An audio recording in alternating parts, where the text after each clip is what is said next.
طيب بسم الله الرحمن الرحيم والصلاة والسلام على أشرف الأنبياء والمرسلين نبينا محمد صلى الله عليه وسلم وعلى أصحابه أما بعد. طيب, la dernière fois on a pris deux hadiths. On avait débuté dans les hadiths que Ibn Rajab avait rajouté. Le premier des deux c'était celui d'Ibn Abbas. قال رسول الله صلى الله عليه وسلم ألحقوا الفرائض بأهلها فما بقت الفرائض فلأولى رجل ذكر. Donc il avait dit le Nabi sallallahu alayhi wa sallam de donner les parts aux gens, aux ayants droit, c'est-à-dire les parts d'héritage, et ce qui reste, alors c'est pour l'homme le plus proche. Et on avait dit homme, c'est en fait tout personne masculine. Une fois j'ai mal traduit le hadith. Quand il dit fali awla rajulin zakar, c'est en fait awla dans le sens le plus proche des hommes parmi les ayants droit.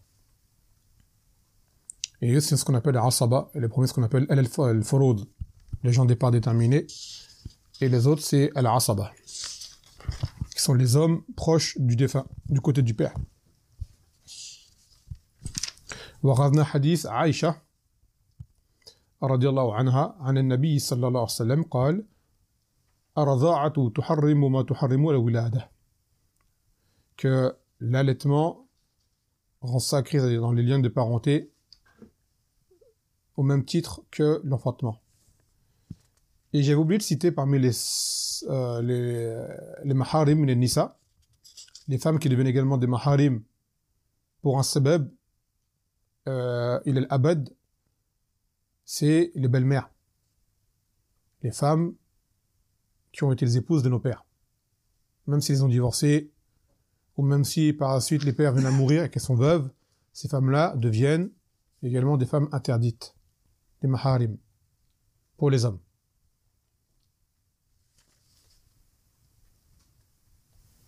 وَلَا تَنْكِحُوا مَا نَكَحَ آبَاؤُكُم مِّنَ النِّسَاءِ إِلَّا مَا قَدْ سَلَفَ.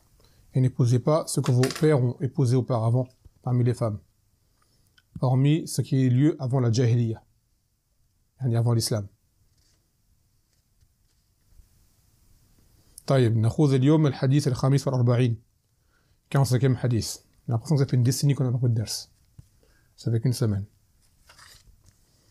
عن جابر ابن عبد الله رضي الله عنهما أنه سمع رسول الله صلى الله عليه وسلم عام الفتح وهو بمكة يقول إن الله ورسوله حرم بيع الخمر والميتة والخنزير والأصنام. فقيل يا رسول الله أرأيت شحوم الميتة فإنه يطلى بها السفن ويدهن بها الجلود ويستذبح به الناس أو بها الناس. قال لا هو حرام. ثم قال رسول الله صلى الله عليه وسلم قاتل الله اليهود إن الله حرم عليهم الشحوم فاجملوه ثم باعوه فأكلوا ثمنه. متفق عليه. Donc selon Jabir ibn Abdullah, il dit avoir entendu le message d'Allah alayhi salatu wassalam, l'année de la conquête de Mecca, ou plutôt l'année de la conquête alors qu'il était à Mecca, dire que Allah et son messager ont rendu illicite la vente de l'alcool ainsi que de la chair morte, ainsi que de la chair de porc et des statues. Il lui était dit au messager d'Allah, et que dis-tu des graisses justement de ces chairs mortes, de ces animaux morts? Car par elles, on peut oindre les bateaux, les coques des bateaux, et également s'en servir comme, comment dirais-je, pour adoucir la peau, comme baume pour la peau, et également comme huile pour les lampes à pétrole. Il a dit non, cela est haram. Ensuite il a dit sallallahu alayhi wa sallam qu'Allah combatte les Yahoud, car Allah leur a rendu interdit justement les graisses de ces animaux morts, chair morte. Eux les ont fait fondre, puis les ont vendus, puis en ont consommé le prix. Hadith kharrajahu al-Bukhari wa Muslimun.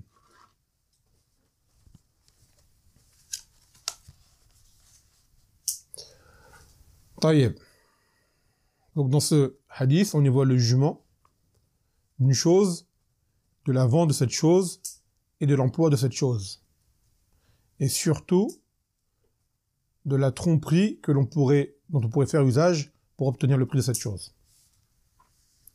يقول بين جابر رضي الله عنه أنه سمع رسول الله صلى الله عليه وسلم يحرم هذه الأشياء عام الفتح بمكة. Donc Jabir informe avoir entendu le Nabi sallallahu alayhi wa sallam rendre interdit ces choses-là l'année de la conquête de Mecca. ويكون هذا البيان في هذا الوقت وفي هذا المكان بمناسبة دخول الكفار في الإسلام وهم يتعاطون هذه المحرمات فأعلمهم أنها حرام وهذا لا يمنع أن يكون تحريمها قد حصل من قبل. Donc maintenant, le fait que ces choses-là ont été rendues ou proclamées comme étant interdites à ce moment-là, c'est pourquoi? C'est parce qu'une fois que Mecca a été conquise, beaucoup de mouchrikoun sont entrés dans l'islam. Et c'est des mouchrikoun qui, eux, s'adonnaient à ce genre de choses. Qui mangeaient de la chair morte, peut-être même le porc, et qui vendaient les asnam, et autres. Donc il fallait leur déclarer cela, l'interdiction de cela. Ce qui n'empêche pas que cela était déjà muharram depuis avant. D'accord? C'est pas à ce moment-là que ça a été rendu interdit, mais à ce moment-là que ça a été proclamé, que tous puissent l'entendre. Ce qui prouve que même quand les gens entendent l'islam, depuis le début, il n'y a pas de gêne à comment dirais-je, à leur démontrer le jugement de certaines choses. Ce que les gens disent surtout au début, c'est tawhid, c'est vrai. Mais d'après le tawhid, n'empêche pas non plus de claircir certaines choses muharramat parmi les pires, également, pour la personne. يقول الأول من هذه المحرمات الأربع الخمر وهي الخبائث لأن شاربها يسعى بشرابها للحق نفسه بالمجانين. Donc la première des choses interdites là-dedans, c'est la vente de l'alcool. Et elle est la mère des khaba'is, c'est-à-dire des choses mauvaises, la base de beaucoup de maux. Car celui qui en boit, c'est comme si il se mettait en situation de folie. Il cherche à être affilié au fou, car il perd sa raison. فيحصل بنتيجة لذلك أنه يقع في كل حرام. Et le résultat de cela, c'est qu'il tombe dans tout ce qui est interdit. Une fois qu'il a bu, qu'il est ivre, il n'a plus de retenue, il n'a plus de raison, et il fait des choses pires encore. C'est pour ça que cet alcool est une base du mal. وقد يكون من ذلك الاعتداء على المحارم ويتجلب كل شر توقع في كل بلاء ولهذا أطلق عليها الخبائث. Par exemple, tu verras une personne qui a bu, qui est ivre, pouvoir avoir des rapports avec ses maharim, les femmes qui lui sont interdites. C'est une chose qui est constatée. Également, cela amène tous les maux et fait tomber dans toutes sortes de catastrophes. Les gens qui ont bu, on a vu les déboires. On a vu comment ils changent soudainement et se mettent à commettre les pires des actes. C'est pour ça qu'elle a été appelée al-Khaba'is. Et le khamr,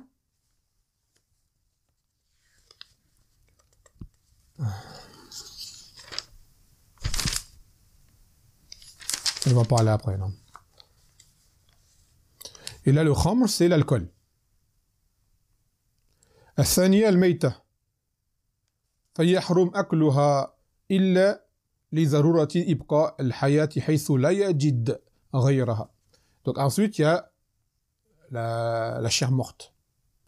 Il est interdit d'en consommer, sauf dans un cas de nécessité vitale où la personne serait sur le point de mourir et n'aurait rien d'autre à manger si ce n'est cette chair morte. À ce moment-là, il serait permis d'en consommer. C'est pareil pour l'alcool.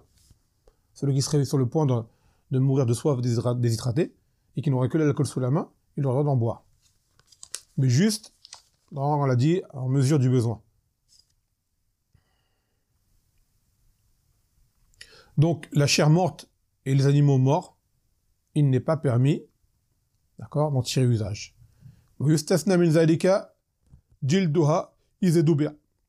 Par contre, il fait exception à la règle, les peaux de ces animaux, s'ils ont été tannés. comme le cuir ou ce genre de choses, sérieux, ou la laine des moutons. الثالث الخنزير فلا يجوز أكله ولا بيعه وكل ما يحرم أكله من الدواب فالميتة والمزكى منه سواء. Également la chair de porc. Il est interdit d'en manger, ni d'en vendre. Et tout ce qu'il est interdit de consommer, qu'il s'agisse de chair morte,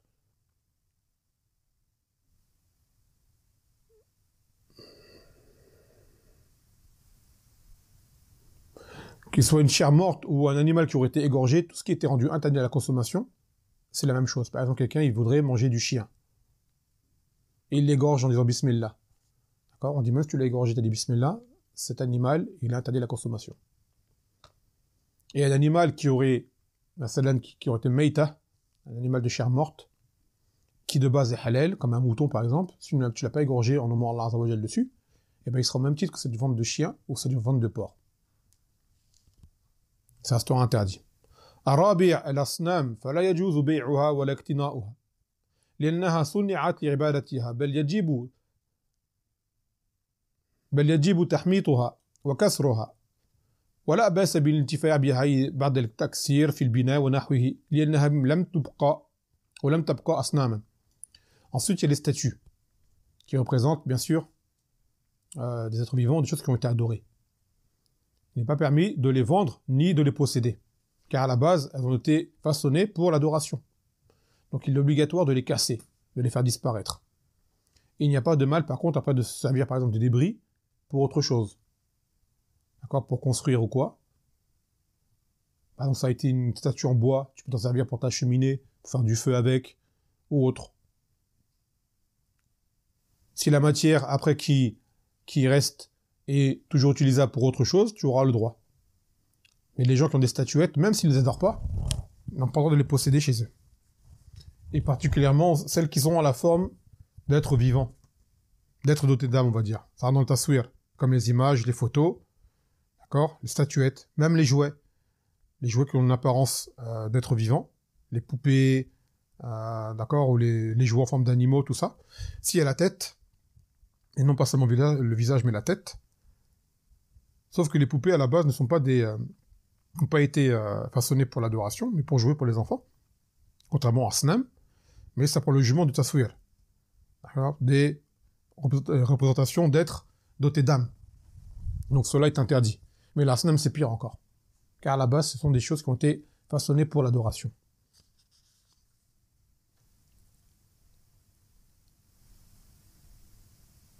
Et ensuite, par rapport à la graisse animale, justement, d'Al-Meïta, des animaux, la chair morte. La chair morte, ce sont des animaux qui n'ont pas été égorgés, ou sur lesquels le nom d'Allah n'a pas été nommé. C'est un animal, ça s'appelle chair morte. Au sujet de leur graisse, car les gens peuvent s'en servir pour faire des choses avec. Comme dans le hadith est venu, avec, ils peuvent oindre, comme on dit, les coques des bateaux, ou s'en servir comme gras pour la peau, ou, comme on l'avait dit tout à l'heure, de l'huile pour les lampes à pétrole. C'est-à-dire, il y a des utilités derrière. Et malgré cela, le Nabi sallallahu alayhi wa sallam a dit non. Taïeb. Il a dit là, ou haram. C'est-à-dire, vendre ces choses-là.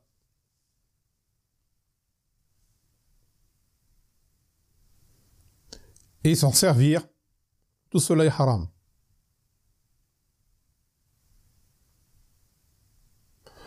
On avait dit exception à la règle, les peaux des animaux, de la maïta, que l'on peut en faire, qu'on peut servir pour faire des étoffes ou faire du cuir avec, car des adillets sont venus pour permettre cela. À condition que cela ait été tanné.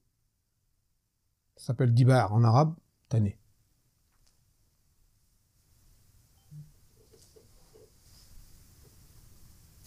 وقوله قاتل الله اليهود que Allah combatte les Yahoud, car Allah Azza wa Jal leur avait rendu interdit justement le gras des meïtas. Mais qu'est-ce qu'ils ont fait? Ils ont fait fondre ce gras, puis l'ont vendu. Et ça, هذا من حيل اليهود, ça c'est parmi les tricheries des Yahoud. Car ils sont connus pour des gens qui trichent, des gens malhonnêtes.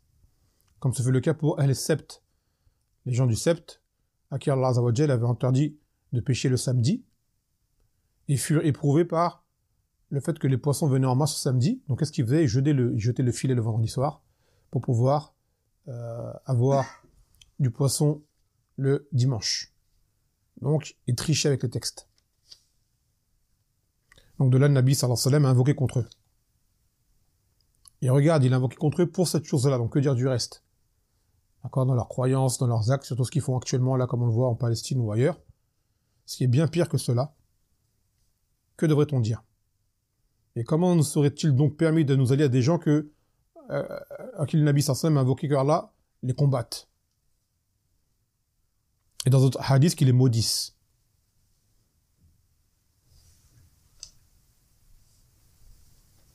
Et d'autres Anbiya les ont maudits.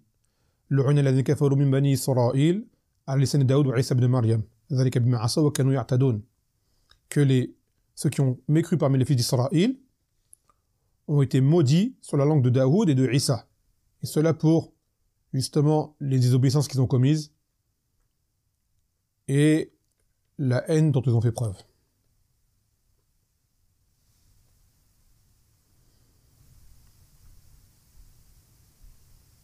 Donc eux, les Yahoud, ils ont fait quoi? Ils ont pris le gras, l'ont fait fondre et l'ont vendu, et ont consommé justement le bénéfice de leur vente.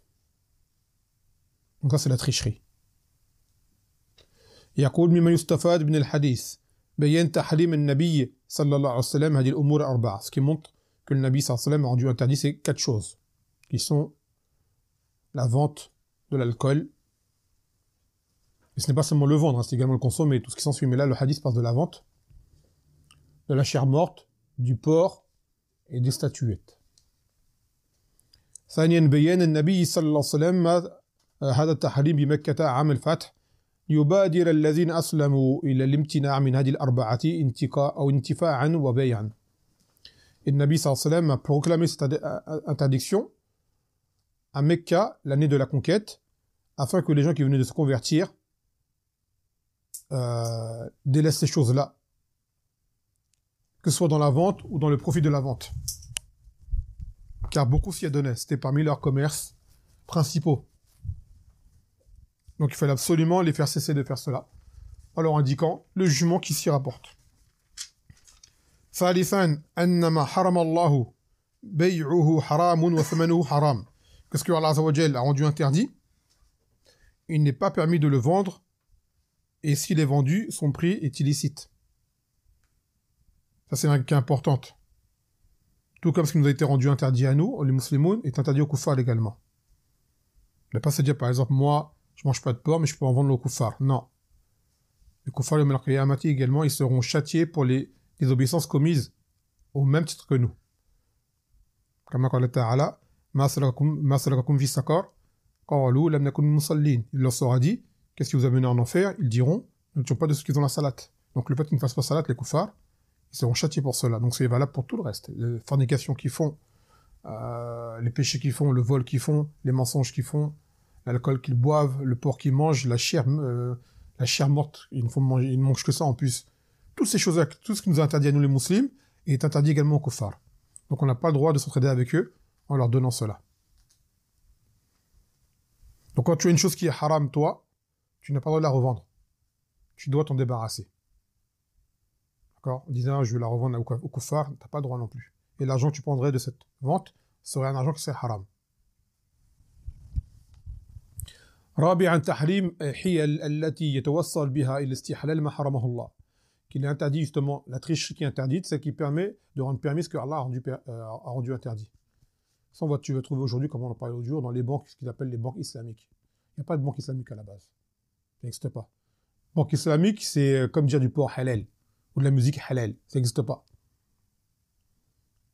Car les banques, qu'est-ce qu'elles font? Elles te permettent de prendre un crédit en disant, la chose que tu vas acheter, achète-la, nous on l'achète, et tu nous la rembourses à nous, et ils montent le prix. Et ils font croire que c'est du commerce. Et ben ça, quand ils font ça, c'est une tricherie, comme disent les ulama, car le but c'est de prendre du riba en fait. C'est de riba caché, car ces gens-là, à la base, ils vont dire, achète une voiture, ou plutôt ils vont dire, la voiture, nous on l'achète, par exemple, je sais pas moi, 10 000 euros, et on te la revend 11 000 euros. C'est du commerce, ils vont dire. Ils disent, vous n'êtes pas des vendeurs de voitures, vous, à la base, vous êtes une banque. Donc là, ce qu'ils font, ils font une forme de tricherie pour pas faire de crédit, en fait, avec des intérêts derrière. Donc c'est pour ça que les ulama, ils ont dit que ce n'est pas du commerce qu'ils font, c'est du riba caché qu'ils font. Ni la voiture, ni l'immobilier, ni ce genre de choses, c'est pas leur domaine. Eux, c'est des banques. La banque, c'est de faire un prêt, elle te le fait sans rien ajouter, sans condition. Qui contredit la charia. Sans quoi banque islamique, en réalité, ça n'existe pas. خامسا ذم اليهود وبيان أنهم أهل حيل للوصول إلى استباحة الحرام. Ce qui montre le blâme qui est envers les Yahoud et montrer qu'ils sont des gens de la tricherie pour pouvoir arriver à rendre permis ce qui est haram. سادسا تعذير هذه الأمة أن تقع فيما وقعت فيه اليهود من هذه الحيل. Et là, c'est pour mettre en garde cette communauté qu'elle ne tombe pas dans ce qui a atteint les Yahoud comme tricherie, justement. On l'a dit souvent dans les textes, parce que, comme dans le Coran, lorsque Allah Azza wa Jal nous parle des peuples d'avant nous, c'est pour en tirer un avertissement de ne pas agir comme eux, ou alors, c'est un encouragement à agir comme eux dans le bien qu'ils ont fait, à leur époque, selon leur sharia, parmi les croyants entre eux. Et on le dit bien, Ihdina siratal mustaqim, siratal lazina an'amta alayhim, ghayril maghdubi alayhim waladhdallin. Et guide-nous sur le chemin droit, le chemin de ceux dont tu as comblé tes bienfaits, et non pas de ceux qui ont encouru ta colère, ni des égarés. Et là, ce verset de Fatiha est bien pour montrer qu'on doit se différencier des Yahoud et des Nasara, des Juifs et des chrétiens. Ceux qui ont encouru la colère, dans le tafsir authentique, sont les Yahoud, car ils ont su, mais n'ont pas agi, ils ont eu le ilm, mais n'ont pas appliqué. Et les Nasara, les égarés, ce sont qui ont agi, mais sans ilm. Donc, dans la Fatiha, on le dit tout le temps, on prend garde à ne pas le ressembler. نعم. يقول في الحديث السادس والأربعين 46e حديث عن أبي بردة عن أبيه أبي موسى الأشعري أن النبي صلى الله عليه وسلم بعثه إلى اليمن فسأله عن أشربة تصنع بها فقال ما هي؟ قال البتع والمزر فقيل لأبي بردة وما البتع؟ قال نبيذ العسل والمزر نبيذ الشعير فقال كل مسكر حرام. Donc selon Abu Burda, selon qui était le fils de Abu Musa al-Ash'ari, que le Nabi sallallahu alayhi wa sallam l'a envoyé au Yémen en tant que prédicateur. Il l'a interrogé et donc là, il a envoyé qui au Yémen? Abu Musa, c'est pas Abu Burda. Mais là, le fils d'Abu Musa raconte ce que son père a vu. Et Abu Musa avait interrogé le Nabi sallallahu alayhi wa sallam à propos de boissons qui étaient confectionnées, c'est-à-dire au Yémen. Car à la base, le Yémen, c'était des gens du livre. Et avant que le Nabi sallallahu alayhi wa sallam n'envoie Ali, Abu Musa également l'a envoyé Mu'adh. Donc Abu Musa a interrogé le Nabi sallallahu alayhi wa sallam à propos de ces boissons. Il a dit quelles sont-elles? Il a dit le bit'u wal mizru. Ça s'appelle bit'a wal mizr. C'est ce qu'on appelle aujourd'hui hydromel. D'accord? Takriban hawla hada. Et puis Abu Burda fut interrogé c'est quoi le bit'u? Il a dit nabiz el asal, c'est du miel qui a macéré. Et le mizru, nabiz el sha'ir, c'est de l'orge qui a macéré. Et il a dit Nabi sallallahu alayhi wa sallam que tout ce qui enivre est haram. Kullu muskir haram. Donc ces boissons étaient enivrantes.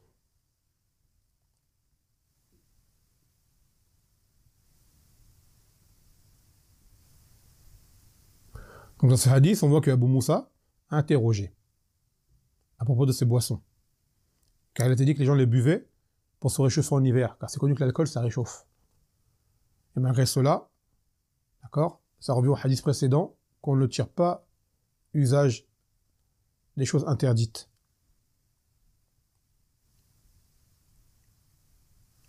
يقول بعدما سأله أبو موسى فأجابه بجواب جامع يشملهما ويشمل غيرهما أو غيرهما. Donc ensuite, le Nabi sallallahu alayhi wa sallam a fait une réponse qui est générale, qui englobe ces deux boissons et autres que ces boissons-là. Il a dit pour pas que la question se répète, il a donné une réponse qui englobe cela et tout ce qui ressemblerait en disant Kul muskir haram. Tout ce qui enivre est haram. D'accord? Pour pas que chacun avec une boisson différente. Si cette boisson sache si elle est enivrante, oui, alors elle est haram. Quelle que soit sa nature et quel que soit son composant.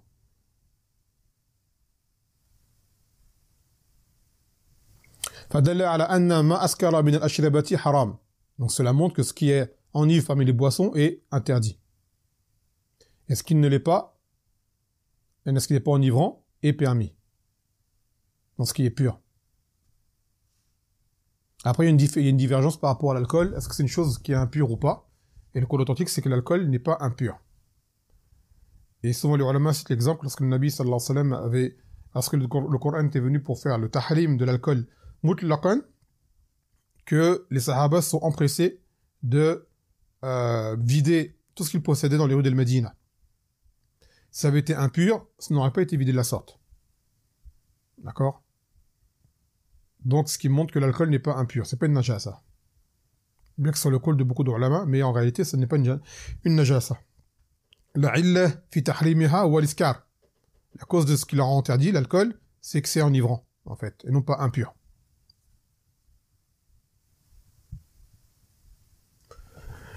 Et d'autres hadiths sont venus dans le même sens où le Nabi sallallahu alayhi wa sallam a interdit des choses qui sont enivrantes.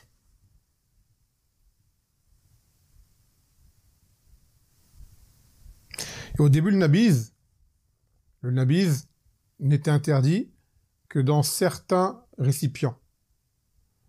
Le nabiz, ça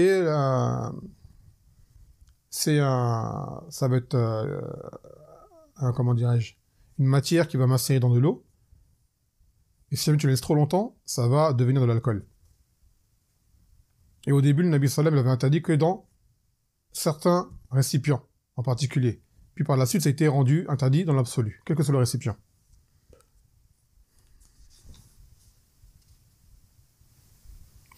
يقول وكل ما أسكر فهو حرام سواء كان شرابا أو طعاما وسواء كان سائلا أو جامدا أو دقيقا أو ورقا وغير ذلك فإن كل ذلك داخل تحت قوله صلى الله عليه وسلم كل مسكر حرام. Donc tout ce qui enivre est interdit, qu'il s'agisse d'une boisson, qu'il s'agisse de nourriture, qu'il s'agisse d'un liquide, qu'il s'agisse d'une chose rigide, qu'il s'agisse d'une chose en poudre, qu'il s'agisse de choses, orakan à la base c'est des feuilles. Tout ce qui te fait perdre la raison, qui t'enivre, cela est interdit. Donc on y trouve quoi? On y trouve l'alcool, on y trouve le cannabis, on y trouve la cocaïne, on y trouve toutes ces drogues nouvelles qui viennent aujourd'hui. Et même ces ballons les petits, ils aspirent là, après ça les rend dans l'euphorie, à rigoler. Même si ça dure quelques secondes ou quoi, c'est un muskir. Ça leur fait perdre la raison. Et tout ce qu'ils mettent dans leur bouche, les pilules, les pastilles, tous ces machins-là, tout ça, ça rentre dedans. Et le Nabi sallallahu alayhi wa sallam, il a dit kullu muskir khamr. Tout ce qui enivre est appelé khamr. Donc le khamr, contrairement à ce que les gens voulaient faire croire, ils ont voulu limiter ça au vin seulement. C'est seulement le vin, c'est-à-dire ce qui est pris du raisin. On dit non, le khamr, c'est tout ce qui enivre. D'accord? En arabe, c'est tout ce qui enivre. Bien que le terme de base vient de là, mais le jugement légiféré, là maintenant, le sens littéraire, on regarde le sens légiféré, car les choses, on les prend par trois réalités. Hakikat shar'iyya, hakikat lughawiyya, ou hakikat urfiyya. Les choses, on peut leur donner un jugement en fonction de trois choses. Soit en fonction du jugement légiféré, soit en fonction du jugement littéraire, c'est-à-dire du mot en arabe, ou soit en fonction des coutumes des gens. Et la base dans les hadiths, c'est qu'on prend les choses selon le jugement légiféré. Donc on n'a pas un indice qui montre qu'il s'agit là du sens littéraire ou du sens coutumier chez les gens.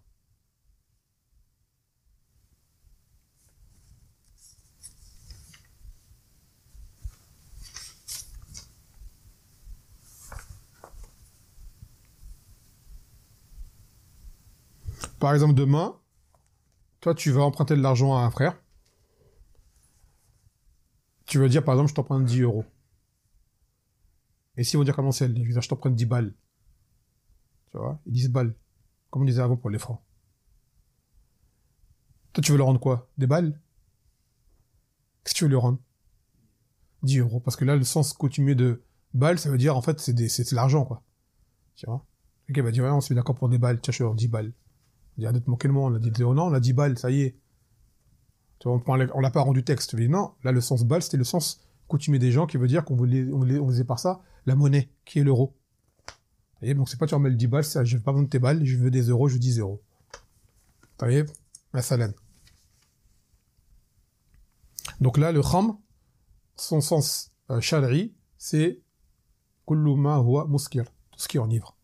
Donc ça rentre dedans l'alcool, bab aoula, et ça rentre dedans toutes les drogues.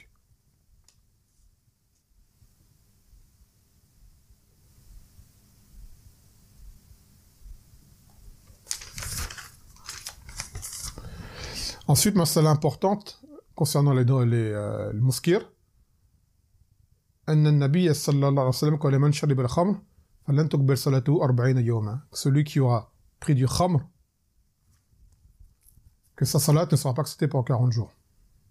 À la base, également, man shariba al-khamr fadribuhu. Également, dans le hadith, c'est venu celui qui boit de l'alcool, frappez-le. C'est une version, il dit 3 fois, 4e fois, tuez-le. Après, c'était abrogé. Le jugement l'exécution. Mais le jugement de la punition, la sentence corporelle, elle est toujours effective. Sous la gouverne du gouverneur. D'accord? C'est pas toi qui viens, un frère il a bu, tu le frappes. T'as pas le droit, toi. D'accord? Mais, l'autre hadith, qui est que la salade de celui qui aura pris de l'alcool n'est pas acceptée pendant 40 jours, afwan. Et cela, c'est valable pour tout ce qui est enivrant. Comme le ulama l'a expliqué, que même, par exemple, demain, quelqu'un qui fume du cannabis, quelqu'un qui prend ces drogues-là, comme c'était tout à l'heure, et en islam, il n'y a pas de drogue dure ou de drogue douce. Une drogue, c'est une drogue. Bien sûr qu'on sait que certaines sont pires que d'autres, c'est vrai. Certains, en effet, enivrant pire que d'autres, c'est vrai. Mais le jugement, c'est le même pour toutes. Il n'y a pas de drogue dure, c'est interdit, drogue douce, c'est permis. Non. Toutes les drogues qu'on appelle mukhaddarat en arabe, elles sont interdites. Après, certaines, oui, sont pires que d'autres. Et celui qui aura pris une de ces drogues, qu'il aura consommé, rend le jugement du khamr. D'accord? C'est-à-dire que sa salat n'est pas acceptée pendant 40 jours. Est-ce que cela veut dire qu'il ne doit pas la faire? Non, il doit la faire quand même. Il est obligé de la faire. Complètement. D'accord? Il fait le wudu tout, il l'a fait en jama'a au masjid tout. Mais elle n'est pas acceptée dans le sens où il n'a pas à la refaire après, elle lui est comptée, mais il n'en tire pas de récompense en fait. D'accord? Il n'en tire aucune récompense. Illa yasha Allah. Parce qu'il se peut que des fois, comme tu sais, dans les hadiths, il y a un wa'id, il y a une menace, et pourtant Allah Azza wa Jalla tajawaz an hada. Vous voyez? Ça arrive. Mais de base, on prend la menace selon l'apparent. Donc, quelqu'un qui aura bu, ou qui aura fumé, ou qui aura sniffé, ou qui aura gobé, ou qui aura fait ce que tu veux parmi ces choses-là, d'accord? Eh ben, il rentre dans le jugement de l'alcool. Car des gens disent, ouais, c'est juste l'alcool. Il boit pas d'alcool, il va fumer. On dit, c'est pareil en islam. Nafs al-hukm. Sauf qu'en France, l'alcool, c'est légal. Contrairement au cannabis. Donc, les gens, ils ont besoin dans la tête. On regarde pas les lois du pays. On regarde les lois de l'islam. Le cannabis, au même titre que l'alcool, sont haram. D'accord? C'est haram. Donc, quelqu'un qui vend de la drogue, c'est comme quelqu'un qui vend de l'alcool. Pareil, il faut pas se dire non, ça c'est du cannabis, ça c'est du shit, ça c'est de l'herbe, c'est pareil. On n'a pas minimisé la chose, c'est pareil. Et celui qui est en état d'ivresse, d'accord, comme ils disent, qui est défoncé, ou quoi, sa salat, si on veut la faire, elle est batila. Ça n'est pas accepté. Comme قال تعالى يا أيها الذين آمنوا لا تقربوا الصلاة وأنتم سكارى حتى تعلموا ما تقولون. Vous qui avez cru, n'approchez pas de la salat alors que vous êtes ivre, jusqu'à ce que vous sachiez ce que vous dites. Donc celui qui vient, par exemple, qui aura bu et qui va faire salat juste derrière, ou qui aura fumé juste derrière, sa salat elle est invalide, elle est nulle. Parce que même si à ce moment-là l'alcool était interdit dans le verset que avant la salat, après c'était interdit dans l'absolu, le jugement du botlan de la salat il est resté. Parce que parmi les choses de la salat il y a quoi? Les conditions de la salat, al-aql, que tu as raison. Quand tu viens là, tu planes, t'es ivre, t'es défoncé, non, t'as pas ton aql. Même si tu sais là où tu marches pas, tu titues pas comme un gros ivrogne ou quoi, ta tête, elle est pas là. D'accord? Donc la salat, elle est barrée là, car tu auras perdu la raison à ce moment-là.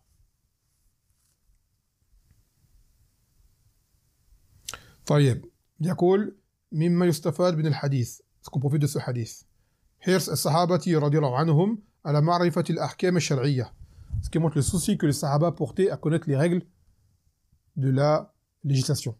Donc Abu Moussa interroge le Nabi sallallahu alayhi wa sallam à propos de ces boissons. ثانيا كمال الشريعة واجتمالها على قواعد كلية عامة كما جاء في هذا الحديث ce qui montre la perfection de cette législation car elle se base sur des règles générales qui, elles, englobent beaucoup de jugements. Par exemple, il a dit quoi dans ce hadith? Kullu muskir haram. Tout ce qui enivre est haram. Pour éviter de dire ça c'est haram, ça c'est haram, ça c'est haram. Khalas, on n'a pas besoin de dire tout ça. Il a dit Kullu muskir haram. Tout ce qui enivre c'est haram. Donc le jugement, khalas, il est compris. Tu vois? Des phrases courtes pour de nombreux jugements sur beaucoup de choses. ثالثا تحريم كل مسكر من أي نوع كان. Et ce qui montre l'interdiction de tout ce qui enivre, de quelque sorte qu'il soit. Tout ce qui enivre. Tout ce qui fait pas de la raison. D'accord? Ça rentre dans ce jugement-là. طيب. Donc, هذا الذي أخذنا اليوم من هذين الحديثين. On a averti que samedi, il n'y aura pas d'ers. طيب. Inch'Allah, samedi, il n'y aura pas d'ers.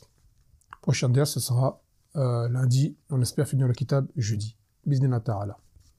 طيب نكتفي بهذا القدر فسبحانك وبحمدك لا إله إلا أنت أستغفرك وأتوب إليك والسلام عليكم ورحمة الله وبركاته.